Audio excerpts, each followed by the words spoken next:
Hey guys, welcome back. Today I'm going to be doing a slightly different video. I'm going to be walking you through our shipping container conversion that we've got going on at the moment. Usually this time of year we're in Japan. Due to the current health crisis, we're still here in Tasmania. But I've got a cool little project on the go. We're converting a couple of shipping containers into a little base while we're here in Tasmania. Got a 40 footer and a 20 footer. And in this video I'm just going to give you a quick tour over both containers. They're both in construction phase at the moment. So you're seeing them in their raw and rugged state. But with that said, let's jump into today's video. Okay guys, so we're going to start with a quick tour around both containers, give you a quick breakdown on the cost, rough ballpark, and then we're going to peek inside and show you quickly what I'm doing internally as well. I'm not a builder, everything I've been learning through this is on the job. I am pretty practical sort of a fella, so I can sort of work my way through most things. But everything I've been doing through this job is just predominantly through YouTube and asking a few builder mates. But here we are. This is the 40-foot container. It's a second-hand container. It was about $4.5 grand for this container, and then it was about $2.5 for the 20-footer, and then it was another about $1,500 to get them both put here on the block. We did have to spend another $600 to get this actually dragged by a big 14-ton bulldozer to get this put actually up on the blocks. As you can see down here, I've got it sitting up on piles, so we've got actually some old railway sleepers and extra bridge timbers off the local wharf in town. So that's what we've got this thing suspended on. That end is pretty much on the ground. This end is about a drop of 900, so you can see there is quite a big gap on this end. So I've just put these sleepers there, stacked it up, got it all level before we put it actually on the site. As you can see, there's a bit of stuff everywhere here. This is going to be our bathroom. We're going to have a quick look at that in a minute. But as you can see, we're all stacked up here. Been doing a little bit of landscaping around the place here. Here's bits of the old tin that have been cutting out. As you can see, they're both second hand, so they're a bit dinged and banged up and that sort of thing. The general spend for this is going to be around that sort of 40 to 50 grand, hopefully. A lot of the cost is going to be the solar we're going to have put on the roof. As you can see, it's a beautiful sunny day here. We do get a lot of nice sunny days here in Tasmania. So we're going to be spending about 15 to 20 grand, give or take, to get some solar put on the roof. So it's going to be completely off the grid. We're not connecting to the grid or anything like that. We are looking at running a compostable toilet down the far end here. So we are looking at putting a toilet down under here, which will take inside and have a bit of a peek in under there. But that's what we're going to be doing that. For cooking and heating of the water is going to be done through gas. So that way we don't have to chew through too much power there. Here's a 20 footer. Haven't cut any holes out of the 20 footer yet, but in the next day or two that's going to be happening.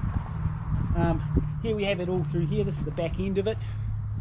Let's jump inside, have a quick peek what's going on in there, walk you through what I'm doing inside the container. Let's open this up and have a bit of a look what we got going on in here. As I said, it is a construction site, so bear in mind when you're looking through this video, you'll see everything looks like it's all over the place. These are our roof panels that we've got here. And we're going to be sliding these into place with this angle line here. I'll show you down the far end here what I mean by sliding these roof panels in. Now the width of the shipping container, so the shipping container is 2.4 wide. And then we've got these aluminium angle line you can see here on both sides that we're just going to be sliding those big roof panels in, and then we're going to have run lights right up through the middle. So that's the general plan there. I'm currently standing what's going to be our bedroom, and then down the far end here is going to be our bathroom. Okay, so I've started framing this up.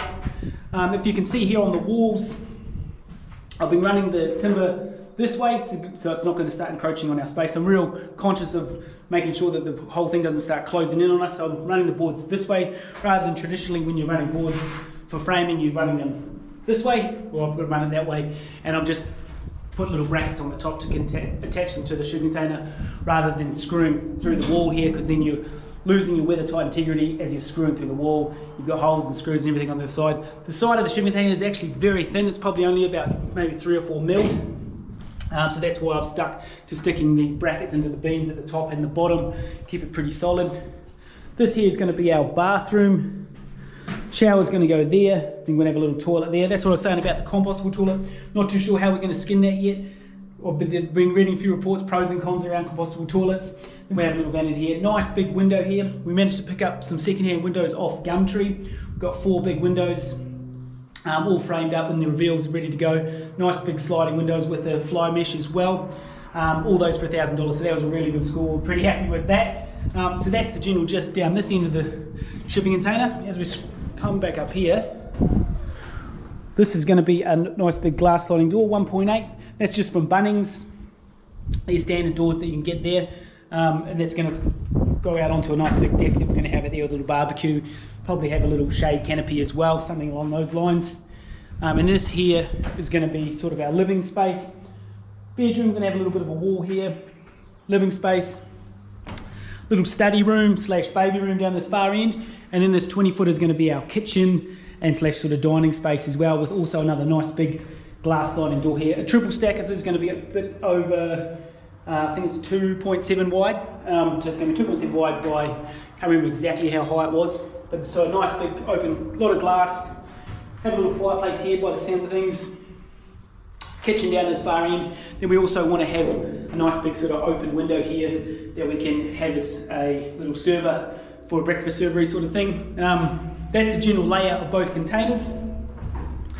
Everything I got pretty much organised, as you can see here with the foundations. Got everything nicely levelled up before they actually got put on site.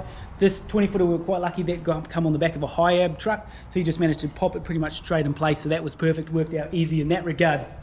As you can see, everything's kind of everywhere here, but that's the latest on our little shipping container conversion. As it stands right now, we've spent around $12,000. That's for both containers, delivered to site, all the timber I bought so far. Also, we've bought some second-hand insulation and also those windows. But yeah, some of the big costs are going to be that solar. Once I've got all the costs and we've done the whole completed project, I'll give you a full breakdown of how much the cost and everything were. But that's where it's sort of looking. Hopefully we can sort of keep this under that 50 grand. That's our sort of budget. It'd be great if we could manage to do that. But if you've done any building projects before, you know things tend to blow out, but I'm real conscious about that. So that's why we're trying to source a few second-hand things if we can. As this is a bit of a temporary accommodation for ourselves for the next couple of years until we actually plan on building on the block eventually an actual house, not a shipping container conversion. But it's a very cool project to be part of, and we probably will look at maybe renting this out when we're not using it when we're in Japan. So that's just a quick update. If you enjoyed today's video, guys, I know it's a bit different from the standard sort of investing videos that I do. It'd be much appreciated if you give us a like, and if you want to see some more videos like this moving forward, make sure you hit that subscribe button. If you're interested to know more about the costings and everything, also drop that in the comments below and I'll do a full video on the costings and the breakdown of all that. With that said, guys, enjoy the rest of the day and we'll catch you in the next video.